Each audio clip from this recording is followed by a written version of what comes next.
एक ऐसा सन्यासी जो अपने वैराग्य, ज्ञान, विवेक, ध्यान, साधना की सुगंध से प्राणी मात्र को आत्मानंद की अनुभूति करा रहा है। एक ऐसा प्रवचनकार जिसके प्रवचन श्रवण के लिए हर जाति, संप्रदाय, समाज, क्षेत्र के लोग आतुर रहते हैं। एक ऐसा आत्मार्थी संत जो श्रमण संस्कृति की लौ को भौतिकता की चकाचौंध में भी निरंतर प्रज्वलित रखने हेतु संकल्पित है। एक ऐसा आध्यात्म योगी जो अपनी ध्यान साधना के द्वारा पूरे विश्व को सुख, शांति, समृद्धि का मार्ग दिखा रहा है। एक ऐसा महासाधक जो भारतीय ऋषि परंपरा को पुष्ट रखते हुए साधनारत है। एक ऐसा समाज सुधारक जो अपनी परंपराओं के निर्वहन के साथ सामाजिक विसंगतियों, कुरीतियों, आडंबरों पर वैज्ञानिक तरीके से प्रहार कर रहा है। ऐसे महान व्यक्तित्व का नाम है आचार्य सम्राट पूज्य श्री शिव मुनि जी महाराज साहेब।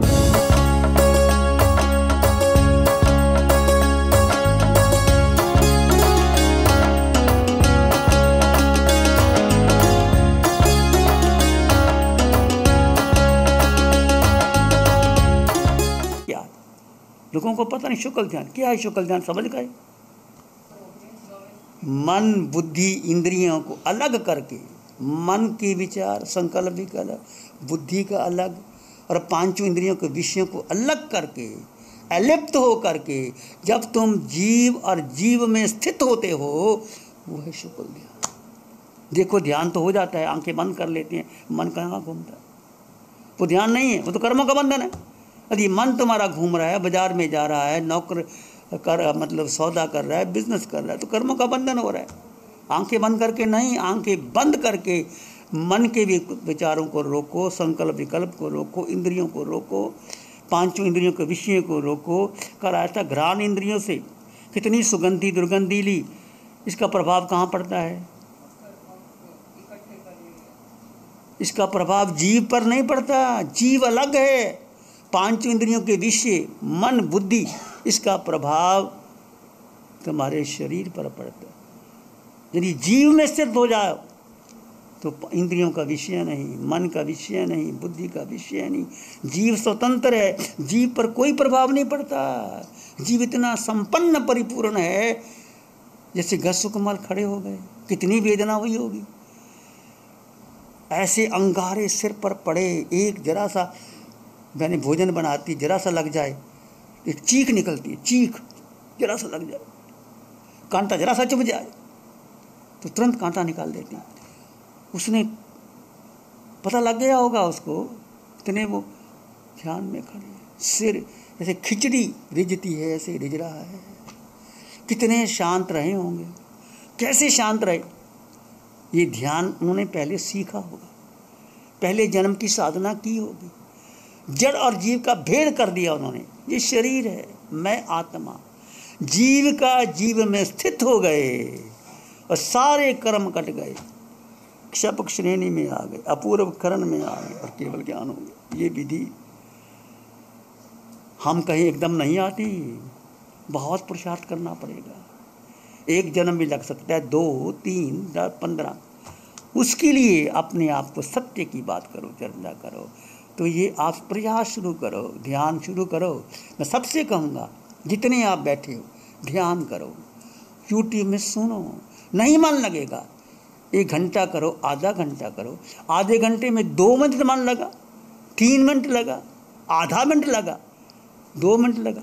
पहले हम बच्चे थे ना, एक गुल्लक बनाते थे, जो पैसा मिलते थे ना, चवानी ठानी, उस समय दवानी चवानी की बड़ी कीमत होती थी। आजकल तो 500 की कीमत भी नहीं है, तो इकट्ठा करके रख लेते, गुल्लक भरता था तो बड़ी खुशी होती थी, इतने पैसे इकट्ठे हो गए, इतने पैसे इकट्ठे हो गए। तो पैसे इकट्ठे कैसे हो गए? एक एक, किसी ने दवानी दी, किसी ने चवानी दी, किसी ने अन्ना दिया, किसी ने पैसा दिया, इकट्ठे हो जाते, बड़ी खुशी होती थी। तो गुल्लक भर गया, मेरा गुल्लक भर गया। तो ऐसे ही जब आप ध्यान करो, एक नियम बनाओ, 24 घंटे में मेरी अपनी, ये तुम्हारी अपनी कमाई और कोई कमाई तुम्हारी नहीं है। जो तुम्हारा धन पूर्व मिला, गाड़ी, बंगला, कोठी, ठीक है, तुम्हारा पुण्य है, तुमको मिल गया, कोई मना नहीं है। उसका उपभोग भी करो, असक्त अलिप्त रह के करो, असक्ति मत करो। और अपनी कमाई ये है कि जड़ और जीव का भेद करके, अलिप्त हो करके नहीं हो पाओगे। प्रयास करो, धीरे धीरे प्रयास करो। यदि आपका आधा मिनट लगा, 1 मिनट लगा, 2 मिनट लगा, 4 मिनट लगा, तो आप आगे बढ़ जाओगे। नहीं बढ़ोगे, एक कदम चलो, कदम चल माने चलिए। कल भगवान ने कहा था, चलना शुरू किया।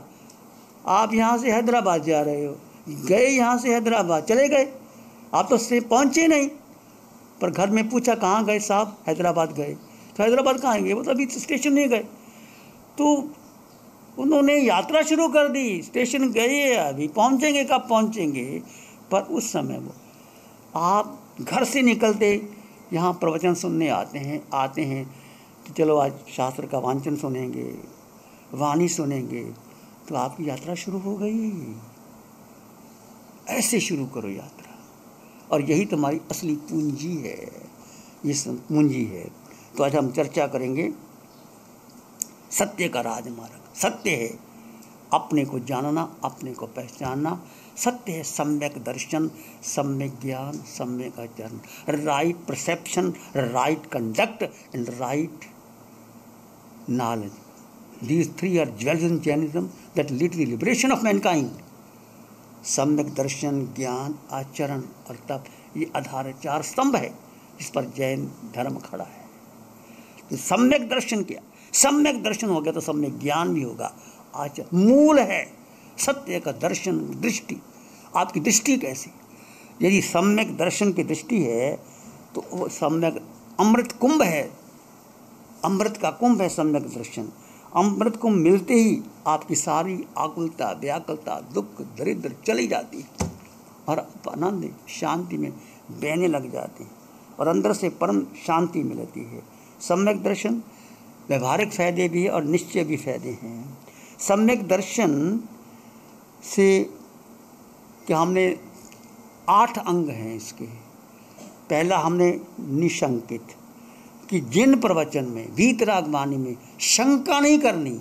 आज आपको समझ में नहीं आता क्योंकि वाणी तीर्थंकरों की है, अरिहंतों की है। शंका मत करो भाई, आज मेरे बुद्धि में नहीं बैठता, उनकी वाणी सत्य। शंका करोगे तो डूब जाओगे। दूसरा आता निकांत, अन्य मतों के और संसारिक सुखों की इच्छा नहीं करना। दूसरे मत वाले क्या करते, प्रभावित हो जाते हैं, फिर उसमें चले जाते हैं, फिर शंका इच्छा करते हैं। तीसरा है निर्विचिकित्सा, धर्म फल के प्रति संदेह नहीं करना। थोड़ा सा भी संदेह कर लिया तो डूब जाए। आज जैसे आप उपवास करते हैं, पौषध करते हैं, 8 का तप करते हैं, तो भीतर कई बार बहुत जोर लगता है, वेदना होती है, पित्त का जो बढ़ जाता है, बेचैनी बढ़ जाती है। उसमें घबराना नहीं, ये तुम्हारा ही कर्म निकल रहा है। तुम तप ना करते तो आता ही नहीं, उपसर्ग आता ही नहीं।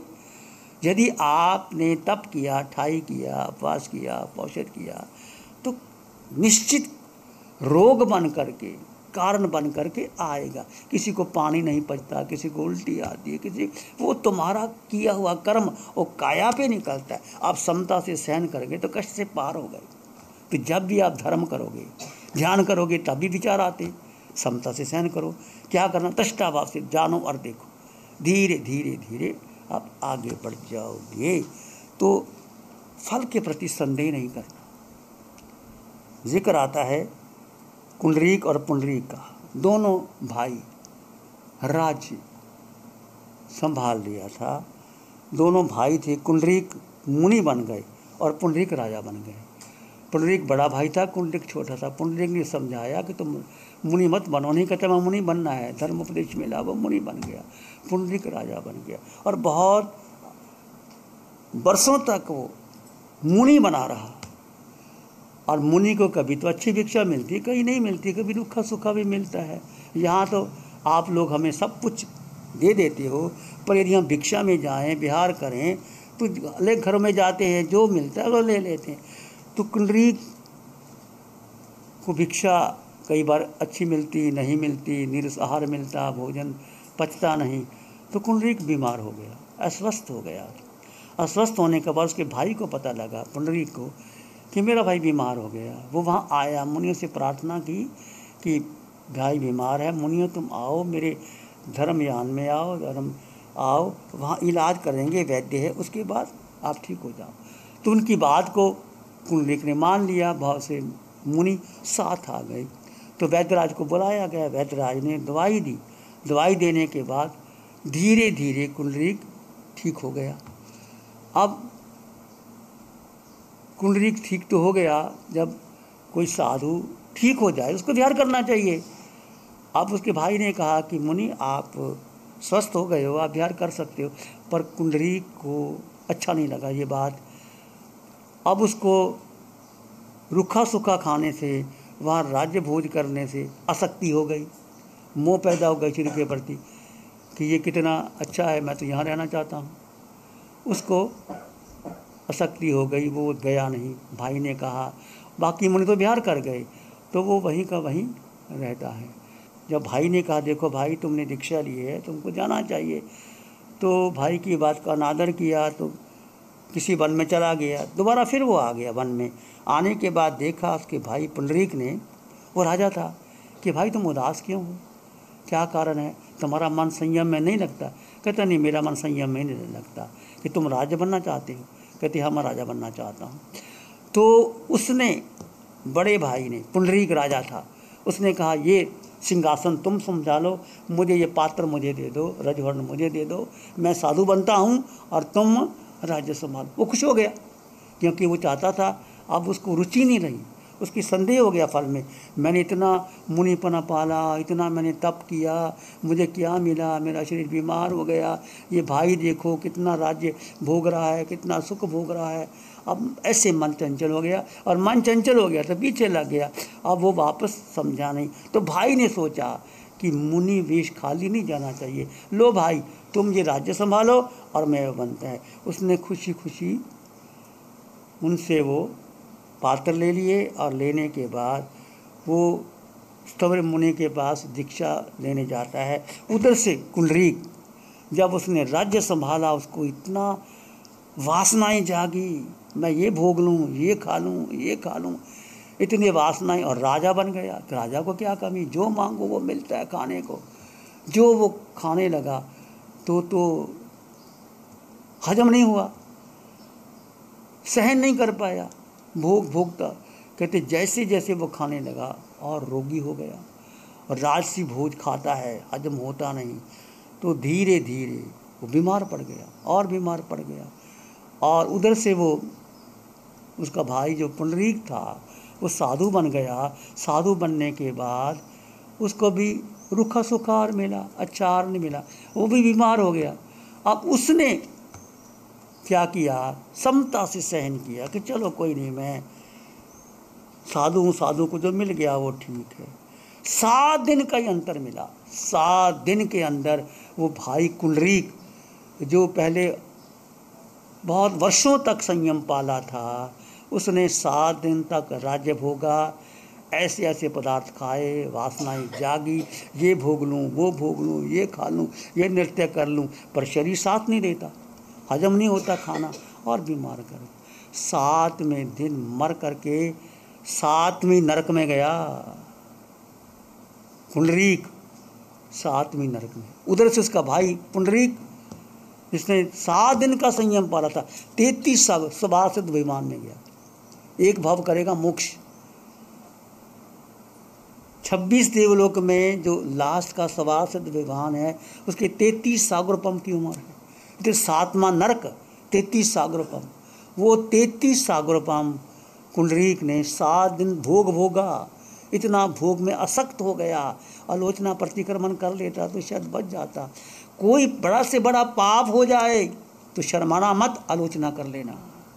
पता नहीं कब अनजान में, तो मैं तो ठीक था, मैं तो कुछ कहा ही नहीं। मत बनो, अंतःकरण से सोचो मैंने किस किस का मन दुखाया। चाहे तुम्हारे घर में सेवक है, छोटा बच्चा है, सेवक है, वो आज कुछ नहीं कह सकता। तुम जो मर्जी काम करवा लो, उसके मन में बात बैठ जाती है, वो कुछ नहीं कह सकता। तो उस समय यदि आपने ये आलोचना का अवसर आएगा, आलोचना करो संवत्सरी के दिन, या रोज करो कि मैंने किसी का मन दुखाया हो, किसी को पीड़ा दी हो, क्रोध मान माया लोभ राग द्वेष से आलोचना करो, अंतःकरण से करो, भीग जाओ, रो, प्रभु मुझे क्षमा कर दो, मैंने कैसे गुनाह कर दिया, मैं अज्ञानी, मैं पापी, तो वो हल्का हो जाता है, हल्का हो जाता है। और उसने आलोचना करी नहीं, वो भोग में इतना आसक्त हो गया, इतना आसक्त हो गया, ये भी खा लूँ, ये भी खा लूँ, खाया जाता नहीं। कई बार आप पारना करते, ये भी खा लूँ, ये भी खाया जाता ही नहीं, अंदर से इच्छा ही नहीं होती खाने की। तो वो भोग भोगने में इतना सख्त, सातवीं नरक किसे कहते हैं, सातवीं नरक में गया। और वो भाई 7 दिन का साधुपना पाला था, वो भी बीमार हो गया। धन्य है मैं संयम का पालन करूं। उसने आलोचना प्रतिक्रमण किया, 33 सागरोपम सर्वा सिद्धि विमान में गया। ज़मीन आसमान का अंतर है। ये है कि यदि आप धर्म करते हो, धर्म में शंका नहीं करना कि फल मिलेगा नहीं मिलेगा, फिर आप आगे बढ़ जाओगे। प्यारी गुरुवाणी है बड़ी ही सुहानी। नमो अरिहंतानंग, नमो सिद्धानंग, नमो आर्यनंग, नमो जयनंग, नमो लोय सब सावनंग, धम्मो मंगल मुखी धमा हिंसा संयमो तभो देवावित्तं नमं संति जस धम्म श्यामनो। श्री चत्तारी मंगलम, अरहंता मंगलम, सिद्धा मंगलम, साहु मंगलम, केवली पाणत्तो धम्मो मंगलम। चत्तारी लोग उत्तमा, अरहंता लोग उत्तमा, सिद्धा लोग उत्तमा, साहु लोग उत्तमा, केवली पाणत्तो धम्मो लोग उत्तमा। चत्तारी शरणं पवज्जामि, अरहंते शरणं पवज्जामि, सिद्धे शरणं पवज्जामि, साहु शरणं पवज्जामि, केवली पणत्तं धम्मं शरणं पवज्जामि। चार है शरण दुःखहरण जगत में, और न शरणा कोई होगा, जो भज प्राणी करे आराधन।